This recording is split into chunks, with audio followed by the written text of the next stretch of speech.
By law, Chicago should be in Wisconsin. The Northwest Ordinance of 1787 said the northern border of Illinois would run east to west through the southern tip of Lake Michigan. That was the law. That was the plan. Then in 1818, one man in Congress moved it. He shifted it about 60 miles north. That single amendment handed Illinois 8,500 square miles and a port on the Great Lakes. And the census he used to qualify for statehood in the first place? That was fake too. This is how Illinois talked its way onto the map. Most states are shaped by rivers, wars, or treaties. Illinois has 3 of those: the Mississippi on the west, the Ohio on the south, the Wabash on the east. But the 4th side, the one that mattered most, was drawn by a politician with a pen and a deadline. So here's the question. What happens when a state is created by people willing to bend the rules to create it?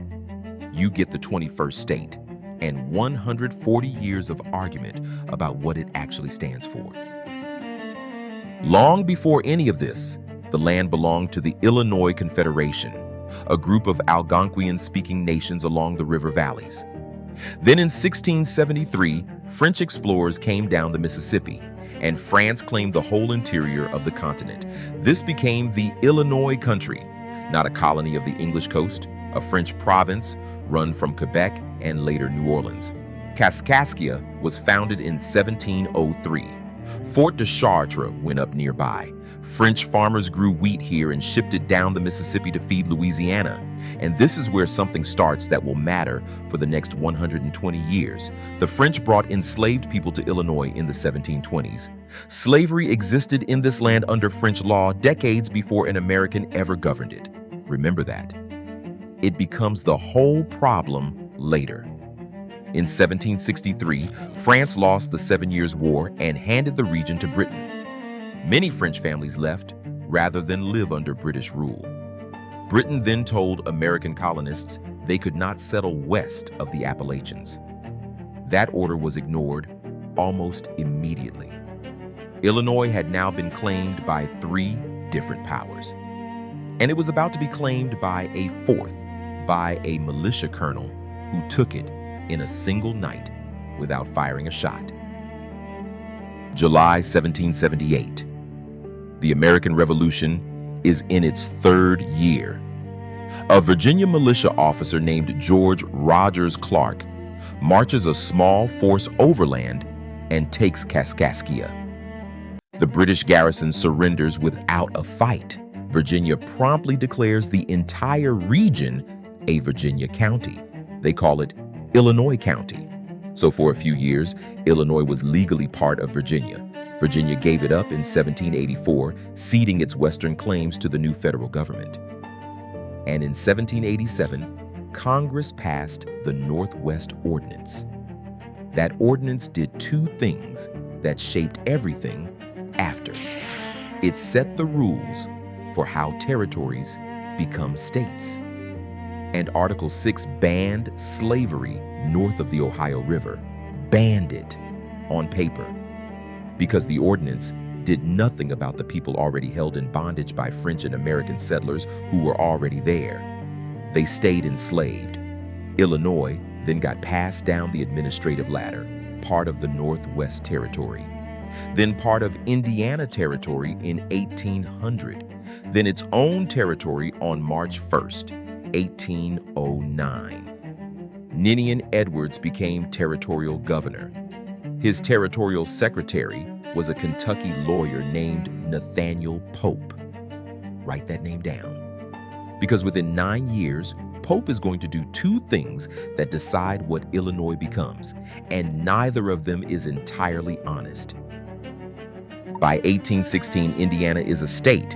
Illinois wants in. There's one obstacle. The Northwest Ordinance requires 60,000 residents before territory can apply. Illinois has nowhere near that. So Pope goes to Congress and argues that the requirement should be lowered the way it had been for Ohio. It works. On April 18th, 1818, President Monroe signs the Enabling Act. The threshold for Illinois is set at 40,000. But Pope isn't done. He also strikes out a provision in the act, the one that would have had the federal government run the census. Instead, Illinois would count itself. Now here's what actually happened. By the territory's own June 1st deadline, the counters had found 34,620 people. Not enough.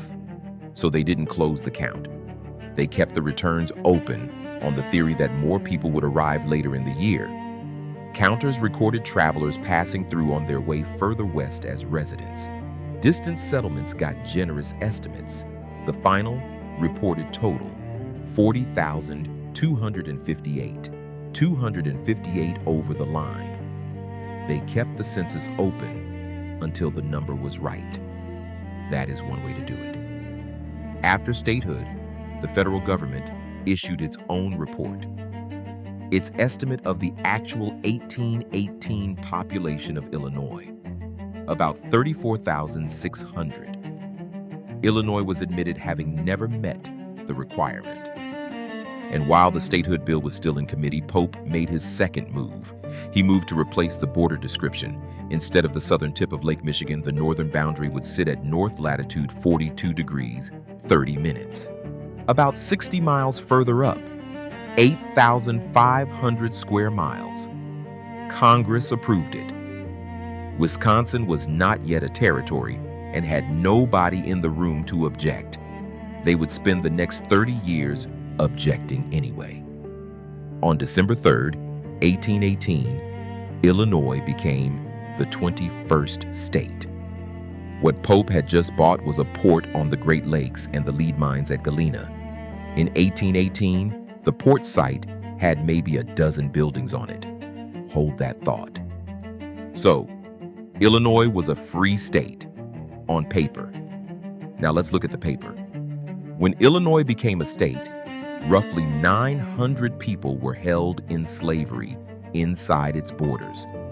Those were largely people held under the old French arrangement, plus enslaved people brought in by settlers from Kentucky and Virginia. The Northwest Ordinance had never freed them.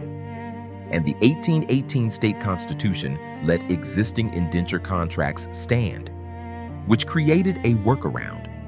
Enslaved people could be pressured into signing indentures, contracts running 40 years, 60, 99. Legally, that's a contract. Practically, it's a lifetime. Then there were the salt works. Near Shawneetown, in the far south of the state, the salines were worked by more than 1,000 enslaved people, hired out from owners in states where slavery was legal. Illinois law specifically permitted this at the salt works until 1825, in a free state, written into the statute. So the fight came to a head, and it came down to one governor. Edward Coles was a Virginian. He had been James Madison's private secretary. He inherited a plantation and then moved to Illinois and freed 19 enslaved people in 1819, giving them land. In 1822, he ran for governor in a four-way race and won with 33% of the vote. His margin was 167 votes. The pro-slavery bloc in the legislature responded by pushing a referendum. Should Illinois hold a convention to rewrite the Constitution and legalize slavery outright? Coles spent the next year and a half fighting it. He organized an anti-slavery society. He wrote for the newspapers. He paid for the campaign out of his own governor's salary. August 2nd, 1824. The vote, 6,640 against, 4,972 in favor, 57%. Illinois stayed free by about 1,600 votes.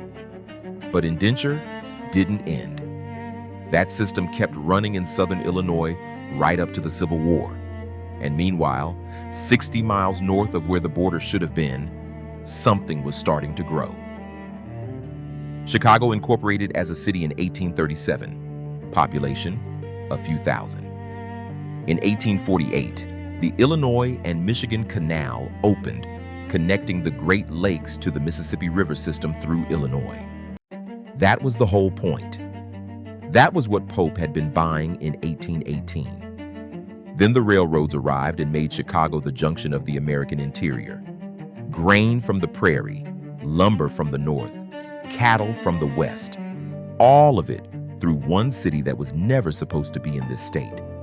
And the political effect was exactly what Pope had gambled on. Southern Illinois looked south, settled largely by migrants from Kentucky, Tennessee, and Virginia. Northern Illinois filled with New Englanders and immigrants who came in through the lakes. Those 60 miles tied Illinois economically to the north. In 1858, a Senate race in this state produced 7 debates between a Springfield lawyer and the most powerful Democrat in the country. The lawyer lost that race. 2 years later, he was president.